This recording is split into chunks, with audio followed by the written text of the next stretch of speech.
ഈ വരികൾ സൂചിപ്പിക്കുന്നത് നമ്മുടെ ഓരോരുത്തരുടെയും മനസ്സിലുണ്ടാകേണ്ട ശുഭചിന്ത, അതിൻ്റെ പ്രാധാന്യത്തെയാണ്.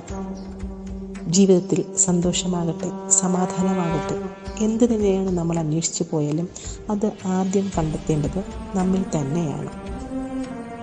എപ്പോഴും തിരക്കേറിയ ജീവിതത്തിൽ പലതിനോടും പരിഭവവും പരാതിയും വിഷമങ്ങളും യാതനകളും കുറ്റപ്പെടുത്തലും ഇങ്ങനെ പല ചിന്തകളിലൂടെ നമ്മൾ കടന്നു പോകും.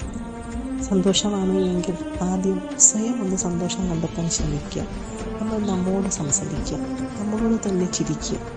സമാധാനമാണ് എങ്കിൽ അവിടെയും ഇവിടെയും ഓടി നടന്നിട്ടോ ആരോടും പരിഭവിച്ചിട്ടോ പരാതി പറഞ്ഞിട്ടോ കുറ്റം പറഞ്ഞിട്ടോ ഒന്നും കാര്യമില്ല.